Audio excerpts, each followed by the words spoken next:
আমার প্রিয় ছাত্রছাত্রীরা, আশা করি তোমরা সবাই ভালো আছো। প্রতিদিনের পড়াশোনা নিয়ে আবার হাজির হয়েছি। আজ আমরা পঞ্চম শ্রেণীর বাংলা বুনোহাস থেকে হাতে কলমে 1 থেকে 4-এর সকল প্রশ্নোত্তর দেখে নেব, গোটা গল্পটা পড়ে নেব, আর গণিতের খুবই গুরুত্বপূর্ণ 13 পাতার সকল অঙ্কগুলো কীভাবে হয়েছে সেগুলো একটু দেখে নেব।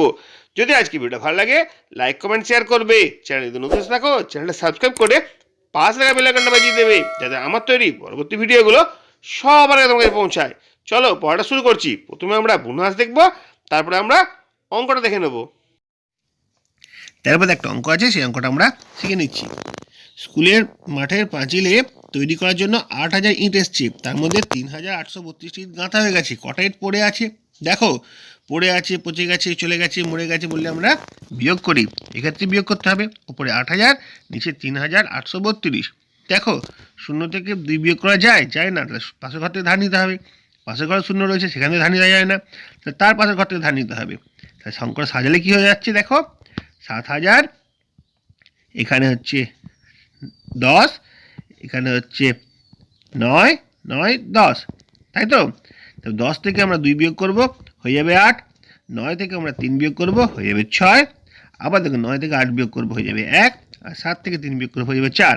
যেমন সেখানে হলো, তোমরা সেরকমভাবে করতে পারলে সহজ হবে, কোনো রকমভাবে তোমাদের ভুল হওয়ার সম্ভাবনা থাকবে না। দেখো, যোগ বা বিয়োগ করি, ফাঁকা ঘরে সংখ্যা বসায়। ঠিক আছে, এই যে তোমাদের 13 পাতায় এই পড়াটা রয়েছে, এই পড়াটা ভালো করে আমরা বুঝবো। আস্তে আস্তে আস্তে আস্তে একটা অঙ্ক আমরা সঠিকভাবে বোঝার চেষ্টা করব। চলো দেখি প্রথমে কি অঙ্ক রয়েছে। দেখতে পাচ্ছি কয়ের অঙ্কে রয়েছে একক, দশক, শতক, হাজার। ঠিক আছে, একটা যোগ দিয়ে দিচ্ছে 7,043 আর 2,642। আমরা কি জানি, এককগুলো যোগ করব, দশকগুলো যোগ করব, শতকগুলো যোগ করব, হাজারগুলো যোগ করব। একটা ঘরে একটা অঙ্কই বসবে। যদি 2 অঙ্কের হয়ে যায়, তাহলে দশকের অঙ্কটা বা শতকের অঙ্কটা পরের ঘরে চলে যাবে। চলো দেখি কীভাবে হয়। দেখো, 3 আর 2 যোগ করলে 5 হয়, 4 আর 4 যোগ করলে 8 হয়, 0 আর 6 যোগ করলে 6 হয়, আর 7 আর 2 যোগ করলে 9 হয়। তাহলে উত্তরটা কত হবে? 9, 6, 8, 5, 9,685। এটা একটা সহজতম যোগ তোমাদের অনুশীলন করতে দিয়েছে। আশা করি এটা তোমরা পারবে, কোনো সমস্যা হবে না। এরপর আমরা ক্ষয়ের অঙ্কের দিকে চলে যাই। হ্যাঁ, এখানে আবার 3টে করে সংখ্যা দিয়েছে, কোনো অসুবিধা নেই, আমরা করে নেব। দেখো, এককগুলো যোগ করলে 7 আর 1 8, 8-এর পর 3 গুণ করবো, 9, 10, 11। 11-র একটা বসবে, আর হাতের একটা ওই দশকের উপর চলে যাবে। ঠিক আছে, তাহলে ওই 1 আর 2 3, 3 আর 9 যোগ করবো, 10, 11, 12, আর তারপরে আরও একটা 1 থাকবে, 13। ঠিক আছে, হাতের একটা আগেই আমরা যোগ করে নিয়েছি, তাহলে 13, 3 বসবে এখানে, আর হাতে আবার একটা 1 থাকবে, এই একটা এখানে চলে আসবে। 1, 6, 7 হলো। 7 আর 8 যোগ করবো, ভালো করে তুমি যোগ করে দেখে নাও। 7 আর 8 যোগ করলে হয় কিন্তু 15। 15-র 5টা এখানে বসবে, হাতে থাকবে আবার 1, ওই একটা ওই হাজারের ঘরে চলে যাবে। দেখো, এরকম 1 না লিখতে পারলে তোমাদের কিন্তু ভুল হয়ে যাওয়ার সম্ভাবনা থাকবে। এবার 1 আর 4 যোগ করলে 4 1 5, 5 আর সঙ্গে 4 যোগ করবো, 5 আর 4 যোগ করলে 6 7 8 9, তার 9টা এখানে বসবে। উত্তর হলো 9,531। দেখে নাও তোমরা, যেন ভুল না হয়। ধীরে ধীরে ধীরে ধীরে অঙ্কগুলো তোমাদের বুঝিয়ে দেওয়ার চেষ্টা করছি। এরপরে গয়ের অঙ্কটা দেখো। গয়ের অঙ্কটা কিন্তু অন্যরকম রয়েছে, মাঝখানে আবার বক্স বক্স রয়েছে। এটা যদিও যোগ চিহ্ন রয়েছে, যোগ করতে হবে। দেখি তো, 4 আর 2 যোগ করলে 6 হয়, এটা করেই দিয়েছে। 2 আর 7 যোগ করলে 7-এর পর 2 ঘর গুনবো, 8 9, এটা করে দিয়েছে। 5 বক্স 6, 5-এর সাথে কত যোগ করলে 6 হয় জানো? কীভাবে বার করতে হবে? 6 থেকে 5 বিয়োগ করব, দিয়ে হবে উত্তরটা 1। এখানেও 9 থেকে 8 বিয়োগ করব, উত্তরটা হবে 1। দেখো, 5 আর 1 যোগ করলে 6 হয়, 8 আর 1 যোগ করলে 9 হয়। তাহলে এখানে যোগ চিহ্ন ছিল, বিয়োগ কেন করলাম? তোমাদের আগেই শিখিয়েছিলাম, সামনে যদি থাকে ফাঁকা উল্টে যাবে রথের চাকা। সেই নিয়মটা মনে করার চেষ্টা করো, তাহলে তোমরা বুঝতে পারবে। 6 থেকে 5 বিয়োগ করে 1 হবে, তাহলে দেখো 5 আর 1 যোগ করলে 6 হয়, আর 8 আর 1 যোগ করলে 9 হয়। এই অঙ্কটা নিয়ে অনেক সমস্যা আমার কাছে এসেছিলো, আমি বুঝিয়ে দেওয়ার চেষ্টা করলাম। যদি কোনো সমস্যা হয় আমাকে জানাবে, আমি আবার অন্যভাবে বুঝিয়ে দেওয়ার চেষ্টা করব। হয়ে গেল। এরপরে আমরা ঘয়ের অঙ্কের দিকে চলে যাই। দেখো, ঘরেরও কিন্তু একই ধরনের অঙ্ক রয়েছে, কিন্তু 4টেই বক্স রয়েছে। নিয়মটা শিখে গেছি আমরা। 9 থেকে 8 বিয়োগ করলে 1 হবে, 7 থেকে 2 বিয়োগ করলে 5 হবে, আর 8 থেকে 2 বিয়োগ করলে 6 হবে, 2 থেকে 1 বিয়োগ করলে 1 হবে। তাহলে এখানে 1 2 5 1 এই সংখ্যাটা বসবে। একবার মিলিয়ে দেখে নেবো। 8 আর 1 যোগ করলে 9, 2 আর 5 যোগ করলে 7, 6 আর 2 যোগ করলে 8, আর 1 আর 1 যোগ করলে 2 হয়। এই সংখ্যাটা তোমাদের খুঁজে বার করতে হবে, তার জন্য এখান থেকে এটা বিয়োগ করছি। হলো। এবার উমর অঙ্কের দিকে যাই। দেখো, উমর অঙ্কে সিম্পল যোগ আছে, হট করে যোগটা করে নেবো। 6 আর 5 11, 11 আর 3 12, 13 14, 14 4, হাতে রইল 1। ওই একটা কিন্তু এখানে চলে আসবে। 1 আর 9 যোগ করলে 9 1 10, 10 আর 2 12, 12 আর 2 14 4, আবার হাতে 1 থাকছে, একটা এখানে চলে আসবে। 8 আর 1 9, 9 আর 8 17, 8 আর 16 আর 1 17। ঠিক আছে, 17 7 এখানে বসবে, আবার একটা এখানে চলে আসবে। 1 আর 7 যোগ করলে হচ্ছে 8। এটা সহজ যোগ ছিল। ঠিক আছে, 8744, এটা হচ্ছে উত্তর। দেখো, এরপর আমরা জয়ের অঙ্ক দিকে চলে যাব। জয়ের অঙ্ক কিন্তু আবার সেই বক্স রয়েছে। দেখো, কি বলেছিলাম, এটা থেকে এটা বিয়োগ করতে হবে, তাই তো? দেখো, 6 থেকে 3 বিয়োগ করলে কত হয়? 3 হয়। 9 থেকে 8 বিয়োগ করলে কত হয়? 1 হয়। 9 থেকে 7 বিয়োগ করলে 2, আর 8 থেকে 2 বিয়োগ করলে 8 থেকে 6 বিয়োগ করলে 2 হয়। তাহলে উত্তর এখানে কত হবে? 2 2 1 3। একবার মিলিয়ে দেখে নেবো। 3 3 যোগ করলে 6, 8 1 যোগ করলে 9, 7 2 যোগ করলে 7 আর 2 যোগ করলেও 9, আর 6 আর 2 যোগ করলে 8 হয়। ঠিক আছে, তাহলে এখানে হচ্ছে 2 2 1 3। আশা করি তোমাদের বুঝতে কোনো সমস্যা নেই। এরপরে আমরা হয়ে গেল, 6-এর দিকে যাই। দেখি 6-এর অঙ্কটা কি আছে। 6-এর অঙ্কটা একটা বিয়োগ আছে, সরাসরি বিয়োগ করতে দিয়েছে। দেখো, 5 থেকে 4 বিয়োগ করলে কত? 9 থেকে 4 বিয়োগ করলে কত হয়? 5 হয়। 5 থেকে 4 বিয়োগ করলে 1 হয়। বিয়োগ তোমরা নিশ্চয়ই শিখেছো, ওই জন্য আর কিন্তু ইন ডিটেল যাচ্ছি না। 8 থেকে 2 বিয়োগ করলে 6, আর 7 থেকে 1 বিয়োগ করলেও 6 হয়। তাহলে উত্তরটা কত হবে? 6 6 1 5, 6615। এটা তো সহজভাবে বিয়োগটা হয়ে গেল। এবার আমরা 6-এর অঙ্ক দিকে যাই, বর্গীর জয়ের অঙ্ক দিকে যাব। দেখো, এখানে কিন্তু বক্স আছে, একটু সাবধানে এটা করতে হবে। দেখো, 8 থেকে কত বিয়োগ করলে 6 হয়? 8 থেকে 6 বিয়োগ করবো, হবে 2। দেখো, 8 থেকে 2 বিয়োগ করলে 6 হয়। 4 থেকে 2 বিয়োগ করলে 2 হয় করে দিয়েছে। 2 থেকে কত বিয়োগ করলে 1 হয়? 2 থেকে 1 বিয়োগ করলে 1 হয়। আর 5 থেকে 3 বিয়োগ করলে 2 হয়। তাহলে এই বক্সের কাছে কি বসবে? এখানে 1 বসবে, আর এখানে 2 বসবে। এটা তো সহজ ছিল। তারপরে ঝয়ের অঙ্কটার দিকে যাই, দেখবো ঝয়ের অঙ্কটা আমরা কিভাবে করেছি। দেখো, এটা একটা কিন্তু বেশ জটিল অঙ্ক, মাথা ঠান্ডা করে করতে হবে। বিয়োগের ক্ষেত্রে জানি ওপরটা থেকে নিচেটা বিয়োগ করতে হয়। ওপরে তো 0 রয়েছে, নিচে রয়েছে 9, বিয়োগ করা যাবে না। পাশের ঘর থেকে ধার করতে হয়, এটা আমরা শিখেছি। পাশের ঘরে 0 রয়েছে, ধার কিছু পাবো না। তাহলে তার পাশের ঘরেও 0 রয়েছে, এখানেও ধার কিছু পাবো না। দিয়ে আমরা এইখান থেকে ধার করব। কত আছে এখানে? 3 আছে। 3 থেকে যদি 1 ধার করি, 3টা হয়ে যাবে 2, আর এই একটা এখানে চলে আসবে। তাহলে সাজালে কি রকম হবে? 2 9 9 10, 2990। তার সঙ্গে 10 যোগ করলেই 3000 হয়ে যাচ্ছে। 2990, তার সঙ্গে 10 যোগ করছি, তাহলে 3000 হচ্ছে। এবার দেখো, 10 থেকে 9 বিয়োগ করলে 1, 9 থেকে 9 বিয়োগ করলে 0, 9 থেকে 9 বিয়োগ করলে 0, আর 2 থেকে 2 বিয়োগ করলে 0। তোমরা যদি এভাবে শেখো, কোনো সমস্যা হবে না। ঠিক আছে, একবার সাজিয়ে নিয়ে তারপর আমরা বিয়োগ করতে পারলে খুবই সুবিধা হয়। এরপরে আমরা ঝয়ের পরে অঙ্ক দিকে চলে যাই। ইয়র অঙ্কটা, এখানে একটা বিয়োগ দিয়েছে, সরাসরি বিয়োগ করতে হবে। দেখো, 1 থেকে 9 বিয়োগ করতে বলেছি। 1 থেকে তো 9 বিয়োগ করা যায় না, এটা কী করতে হবে? 1টাকে ধরতে হবে 11। কী করে ধরবো? এখান থেকে 1 ধার নেবো। তাহলে 2টা হয়ে যাবে 1, এটা হয়ে যাবে 11। দেখো, 11 থেকে 9 বিয়োগ করলে কত হচ্ছে? 2। 1 থেকে 1 বিয়োগ করলে কত হচ্ছে? 0। আবার দেখো, 0 থেকে 8 বিয়োগ করা যায় না, এখান থেকে ধার নিতে হবে। এটা হয়ে যাবে 3 আর এটা হয়ে যাবে 10। এবার দেখো 10 থেকে 2 বিয়োগ করলে 8 বিয়োগ করলে হচ্ছে 2, আর এখানে 3 থেকে 1 বিয়োগ করলে হচ্ছে 2। তাহলে অঙ্কটা কি হলো?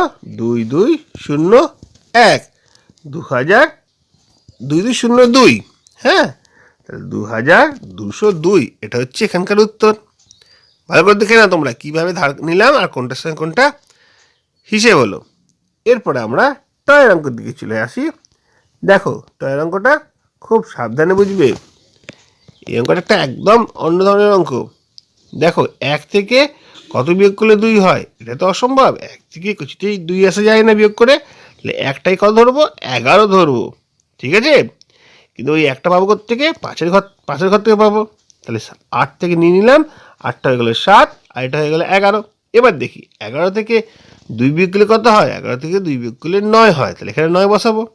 এখানে 7 হয়েছে, 7 থেকে দেখো 2 বিয়োগ করে 5, ওরা করেই দিয়েছে। তারপর দেখো 5 থেকে কত বিয়োগ করলে 4 হয়? 5 থেকে 1 বিয়োগ করলে 4 হয়। হয়ে গেল। তাহলে 3 থেকে 2 বিয়োগ করলে 1 হয়। মিলে গেছে সব কটা। এখানে উত্তর হবে 1, এখানে বসবে 9। ভালো করে দেখো তোমরা কেন 9 হলো? 11 থেকে 9 বিয়োগ করলে 2 হচ্ছে। 11 পেলাম থেকে 8 থেকে 1 ধার নিলাম, 8টা 7 হয়ে গেল, এটা 11 চলে গেল। এইভাবেই আমরা এই অঙ্কটা বুঝে নিলাম। এরপরে আমরা ঠয়ের অঙ্কের দিকে যাই। দেখি ঠয়ের অঙ্কে কি আছে। দেখো ঠয়ের অঙ্ক রয়েছে 7, ওপরে রয়েছে 3, নিচে রয়েছে 7। 3 থেকে কত বিয়োগ করলে 7 হয়? ওই একই রকম সমস্যা। 3 থেকে তো 7 বিয়োগ করা যায় না, তা 3টা ধরে নিতে হবে 13। কোথেকে একটা পাবো? পাশের ঘর থেকে একটা পাবো। তাহলে 13 থেকে কত বিয়োগ করলে 7 হয়? 7-এর পর থেকে গুনবো, 8, 9, 10, 11, 12, 13, 6 হচ্ছে। তাহলে এখানে 6 বসবে। এখানে 1 হয়েছিল, 1 থেকে 1 বিয়োগ করলে হবে 0। এখানে 1 আছে, 1 থেকে কত বিয়োগ করলে 0 হয়? 1 থেকে 1 বিয়োগ করলেই 0 হয়। আর 9 থেকে 2 বিয়োগ করলে কত হয়? 9 থেকে 2 বিয়োগ করলে 7 হয়। তাহলে 7007 হলো উত্তর। এখানে বসবে 1, এখানে বসবে 6, এখানে বসবে 7। দেখো ভালো করে সবকটা অঙ্ক বুঝিয়ে দেওয়া গেল। আশা করি বুঝতে কোনো সমস্যা নেই। তোমাদের 13 পাতা কাজটা এখানেই শেষ হচ্ছে। আজকে ভিডিওটা আর বড় করছি না। যদি ভালো লাগে লাইক, কমেন্ট, শেয়ার করবে। চ্যানেল যদি নতুন এসে থাকো চ্যানেলটা অবশ্যই সাবস্ক্রাইব করে পাশে থাকা বেল আইকনটা বাজিয়ে দেবে, যাতে আমার তৈরি পরবর্তী ভিডিওগুলো সবার আগে তোমার কাছে পৌঁছায়। তোমরা প্রত্যেকে ভালো থাকবে। আজকের বিষয় হচ্ছে বুনো হাঁস, লীলা মজুমদারের বুনো হাঁস। তোমাদের বইয়ের প্রথম গল্প। দেখো কি আছে, গল্পটা একটুখানি আমরা পড়ে নেব। খুব ভালো করে না পড়লে এর প্রশ্ন উত্তর করতে পারবো না, তাই জন্য গল্পটা পড়া দরকার। দেখো আমি পড়ে দিচ্ছি, তোমরা line by line, word by word দেখতে থাকো। এখন যদি আকাশের দিকে চেয়ে দেখো, দেখতে পাবে দলে দলে বুনো হাঁস তীরের ফলার আকারে কেবলই উত্তর দিকে উড়ে চলেছে। কেউ এত উঁচুতে উঠছে যে কোনো শব্দ নেই, কারো শুধু ডানার শোঁ শোঁ শোনা যাচ্ছে। আবার কেউ বা বলছে গাঁক গাঁক গাঁক। ওরা গরম দেশে শীত কাটিয়ে এখন শীতের শেষে আবার নিজেদের দেশে ফিরে যাচ্ছে। ওদের বেশি গরমও সয় না, আবার বেশি শীতও সয় না। কেউ কেউ হিমালয়ের উত্তর দিকে থেকে বরফের পাহাড় পেরিয়ে আসে। অনেকে নাকি ভারতের মাটি পার হয়ে সমুদ্রের ওপর দিয়ে উড়ে ছোট ছোট দ্বীপে গিয়ে নামে। সেখানে মানুষের বাস নেই, তারা নিরাপদে তাদের শীত কাটে। পৃথিবীর দক্ষিণের আধখানায় আমাদের শীতের সময় গরম, আবার আমাদের গরমের সময় শীত। লাদাখের একটা বরফে ঢাকা নির্জন জায়গাতে আমাদের জওয়ানদের একটা ঘাঁটি ছিল। তখন শীতের শুরু। মাথার ওপর দিয়ে দলে দলে বুনো হাঁস দক্ষিণ দিকে উড়ে যেত। বাড়ির জন্য ওদের মন কেমন করত। চিঠিপত্র বিশেষ পৌঁছতো না, শুধু রেডিওতে যেটুকু খবর পেত। এটা হয়ে গেল 6 পাতার। এরপরে আমরা 7 নম্বর পাতার পড়াটা একবার দেখে নেব। গল্পটা আগে শেষ করব, তারপরে আমরা প্রশ্নোত্তরে ঢুকে যাব। দেখো এখানে গল্পটা কীরকমভাবে রয়েছে, বাকি অংশটা আমরা পড়ে নিচ্ছি। একদিন একটা বুনো হাঁস দল ছেড়ে নিচে পড়ল। একটা ঝোপের ওপর থেকে থরথর করে কাঁপতে লাগলো। একটা ঝোপের ওপর নেমে থরথর করে কাঁপতে লাগলো। তারপর ওরা অবাক হয়ে দেখলো আরও একটা বুনো হাঁস নেমে এলো। এটার চারিদিকে উড়ে বেড়াচ্ছে। বরফ পড়তে শুরু করতেই জোয়ানটা গিয়ে আগের হাঁসটাকে তাঁবুতে নিয়ে এলো। অন্য হাঁসটা প্রথমে তেড়ে এসছিল, তারপর ওদের সঙ্গে সঙ্গে নিজেই গিয়ে তাঁবুতে ঢুকলো। ভিতরে ছেড়ে দিতেই দেখা গেল প্রথম হাঁসটার ডানা জখম হয়েছে, তাই বেচারি উঠতে পারছিল না। জোয়ানদের মুরগি রাখার খালি জায়গা ছিল, সেখানে বুনো হাঁসরা রইল। টিনের মাছ, তরকারি, ভুট্টা, ভাত, ফলের কুচি এইসব খেত। ওদের দেখাশোনা করা জোয়ানদের একটা আনন্দের কাজ হয়ে দাঁড়ালো। পরের হাঁসটা ইচ্ছে করলেই উড়ে যেতে পারত, কিন্তু সঙ্গীকে ছেড়ে গেল না। সারা শীতকাল দুজনে ওখানে থেকে গেল। আস্তে আস্তে হাঁসের ডানা সারল। তখন সে একটু একটু করে উঠতে চেষ্টা করত। তাঁবুর ছাদ অবধি উঠে আবার ধূপ করে পড়ে যেত। এমনি করে সারা শীত দেখতে দেখতে কেটে গেল। নিচের পাহাড়ের বরফ গলতে শুরু করলো। আবার সবুজ ঝোপঝাপ দেখা দিল। ন্যাড়া গাছে পাতার আর ফুলের কুঁড়ি ধরল। তারপর পাখিরা আবার আসতে আরম্ভ করলো, এবার দক্ষিণ থেকে উত্তরে। দেশে ফিরে ওরা বাসা বাঁধবে, বাচ্চা তুলবে। এদের হাঁসরা আজকাল তাঁবুর বাইরে চড়ত, আর মাথার উপর দিয়ে হাঁসের দল গেলেই চঞ্চল হয়ে উঠত। তারপর একদিন জোয়ানরা সকালে কাজ সেরে এসে দেখে হাঁস দুটি উড়ে চলে গেছে। জোয়ানদের বাড়ি ফেরার সময় হলো। দেখো, একটা সুন্দর গল্প, বুনো হাঁস, লিখেছেন লীলা মজুমদার। গল্পটা আমরা পড়লাম, পড়ে গোটা বিষয়বস্তু বুঝতে পারলাম। একটা জখমি হাঁস সে এসে পড়েছিল আমাদের জওয়ানদের মানে সৈনিকদের তাঁবুতে। সেইখানে আরও একটা হাঁস যে তার সঙ্গী ছিল, তার সঙ্গে কোনো ছেড়ে যায়নি। এবার আমরা একটু প্রশ্নোত্তর জায়গায় চলে যাই, আবার পরে ব্যাখ্যা করব। দেখো এখানে কি কি প্রশ্ন আছে, এর উত্তরগুলি বা কী হতে পারে। ঠিক শব্দটি বেছে নিয়ে বাক্যটি আবার লেখো। দেখো এখানে 4টে করে অপশান রয়েছে, কোনটা সঠিক সেটা তোমাদের লিখতে হবে। আকাশের দিকে তাকালে তুমি দেখো, আকাশের দিকে তাকালে আমরা কি দেখতে পাই? ঘরবাড়ি? তা তো না। গাছপালা? না। পোকামাকড়? দেখতে পাওয়া গেলেও আকাশের দিকে তাকালে আমরা সঠিক দেখতে পাবো মেঘ রোদ্দুর। তাহলে মেঘ রোদ্দুরটা ঠিক হবে। হিমালয় ছাড়া ভারতবর্ষে আরেকটি পর্বতমালার নাম হলো কিলিমাঞ্জারো, আরাবল্লী, আন্দিজ না রকি? আরাবল্লী। তোমরা শুনেছো নিশ্চয়ই আরাবল্লীর পাহাড়, আরাবল্লীর ডাকাত। দারুণ দারুণ গল্প আছে আরাবল্লীর ডাকাত নিয়ে। তোমরা যদি জানো তাহলে ভালো, নাহলে আমাকে বলো, পরে একদিন সময় করে তোমাদের আরাবল্লীর ডাকাতের গল্প শুনিয়ে দেবো, খুব মজা পাবে। দেখো 3 নম্বর প্রশ্নটা কি আছে, একরকম হাঁসের নাম বলো। দেখো তো কোনটা একরকম হাঁসের নাম?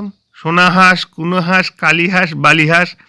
আরে সোনা ব্যাং, কুনো ব্যাং শুনেছি, কালী হাঁসও শুনিনি, কিন্তু বালি হাঁস তো শুনেছি, তাই বালি হাঁস হবে। পাখির ডানার শব্দ কেমন? বোঁ বোঁ, সনসন, শোঁ শোঁ না গাঁক গাঁক? শোঁ শোঁ শব্দ করে, পাখির ডানা শোঁ শোঁ শব্দ করে। ঠিক আছে, এরপরে আমরা শব্দার্থে চলে যাই। কি কি মানে আছে সেগুলো আমরা ভালো করে একটু দেখে নিই। ফলা মানে তীক্ষ্ণ প্রান্ত, ওই তীরের সামনের অংশটাকে বলা হয় ফলা, তীক্ষ্ণ প্রান্ত, খুব ধারালো থাকে ওই জায়গাটা। সয় না মানে সহ্য হয় না, কোনো কিছু আমরা সইতে পারছি না, ওটাকেই সয় না বলেছি। হিমালয়, তোমরা সবাই জানো ভারতবর্ষে পৃথিবীর একটা বিখ্যাত পাহাড় পর্বতমালার নাম হিমালয়। পর্বতমালা কেন বলা হচ্ছে বলো তো? মালা যেরকম অনেকগুলো পুঁথি দিয়ে তৈরি করা হয়, সেরকম অনেকগুলো ছোটো ছোটো পর্বত, বড় বড় পর্বত একসঙ্গে এক জায়গায় রয়েছে, যেন একটা মালার মতো মনে হচ্ছে, ওই জন্য পর্বতমালা বলা হচ্ছে। দ্বীপ, চারিদিকে জল বিস্তৃত স্থান। অনেকে দেখেছো চারিদিকে জল আছে, মাঝখানে কোনো একটা জায়গায় স্থল আছে, এরকম অংশটাকে বলা হয় দ্বীপ, নিরাপদ, যেখানে আপদ বা বিপদ নেই, যেখানে গেলে আমরা নিরাপদে থাকি, মানে কোনো সমস্যা হয় না, কোনো আপদ বিপদ থাকে না, সেই জায়গাটাকে নিরাপদ বলে। নির্জন, যেখানে লোকজন নেই, ফাঁকা জায়গা, কেউ কোথাও নেই, কোনো লোকজন নেই, ওই জন্য নির্জন বলা হয়। তাঁবু, অনেকে তাঁবু দেখেছো, কাপড়ের তৈরি ছাওয়া অস্থায়ী বাসস্থান। কোনো জায়গায় আমরা বেড়াতে গেলে অনেকে তাঁবুতে থাকি, বা আমাদের দেশের জওয়ানরা তাঁবুতে থাকে, দেশকে রক্ষা করে। জখম, জখম মানে আহত, কোনো জায়গায় আঘাত লেগে গেলে আমরা জখম হয়ে যাই, মানে আহত হয়ে যায়। বেচারি, নিরীহ, অসহায়, নিরুপায়, যার কোনো উপায় থাকে না, তাকে আমরা বলি বেচারি। আহা দেখো গো বেচারি কি কষ্টেই রয়েছে, সেরকম হচ্ছে বেচারি। এসো এবার খস্তম্ভের সঙ্গে খস্তম্ভ মিলিয়ে দেখি। বরফ, বরফ মানে কি? বরফ মানে হবে হিমানি। বুনো, বুনো মানে বন্য। কুঁড়ি, কুঁড়ি মানে কলি। চঞ্চল, চঞ্চল মানে অধীর। আর আরম্ভ, আরম্ভ মানে শুরু। দেখে নাও এই শব্দগুলো, এটাও এক ধরনের শব্দার্থ আমাদের মিলিয়ে মিলিয়ে করতে বলেছে। ভালো করে তোমরা বুঝতে পারলে আমার এই সার্থক হবে। পরটা যাই। পরে কি আছে দেখো, সঙ্গী, সঙ্গী একটা যুক্তবর্ণ রয়েছে উঁয়ে গয়ে, এমন 5টি শব্দ লিখতে পারবে? দেখো এখানে 5টি শব্দ আমি পরপর বলে দিলাম, তোমরা মিলিয়ে দেখে নাও। কারো যদি কোনো অসুবিধা হয় আমাকে জানাবে, আমি আরও ব্যাখ্যা করে দেবো। আর যদি ভিডিওটা ভালো লাগে লাইক কমেন্ট শেয়ার করবে, আর চ্যানেলে যদি নতুন এসে দেখো চ্যানেলটা সাবস্ক্রাইব করবে। এখনও কিন্তু পড়া শেষ হয়নি, আরও একটুখানি পড়িয়ে দেবো। আজকে 8 পাতা পর্যন্ত পড়াবো। দেখো ঘটনাক্রমগুলো পরপর সাজিয়ে লেখো। তার মানে কি বলতো, যেটা আগে হয়েছে সেটা আগে লিখবে, যেটা পরে হয়েছে সেটা পরে লিখবে। প্রথমে দেখো, দেশে ফিরে ওরা বাসা বাঁধবে, বাচ্চা তুলবে, এটা কি প্রথমে হয়েছিল? তা তো হয়নি। হাঁসের ডানা জখম হলো, মনে হচ্ছে এটা প্রথমে হয়েছিল, একবার দেখে নি। সারা শীত কেটে গেল, না এটাও তো প্রথমে হয়নি। বুনো হাঁস দক্ষিণ, বুনো হাঁস দক্ষিণ দিকে উড়ে যেত, বুনো হাঁস দক্ষিণ দিকে উড়ে যেত, এটা হতে পারে। আরও একটা বুনো হাঁস নেমে এসে এটা চারিদিকে উড়ে বেড়াচ্ছে। দেখো তাহলে প্রথমে হবে হাঁসের ডানা জখম হলো, বুনো হাঁস দক্ষিণ দিকে উড়ে যেত, হাঁসের ডানা জখম হলো, আরও একটা বুনো হাঁস এসে তার চারিদিকে ঘুরে বেড়াচ্ছে, সারা শীত কেটে গেল, তারপরে দেশে ফিরে ওটা বাসা বাঁধবে, বাচ্চা তুলবে। দেখো এটা ভালো করে পরপর পরপর লিখে দেওয়া হলো। আশা করি তোমাদের বুঝতে কোনো সমস্যা হয়নি। কোনো অসুবিধা হলে আমাকে জানাবে, আমি সবসময় তোমাদের পাশে আছি। সবাই ভালো থাকবে, আর যদি ভালো লাগে চ্যানেলটাকে লাইক কমেন্ট শেয়ার করবে, আর চ্যানেলটাকে সাবস্ক্রাইব করে রাখবে।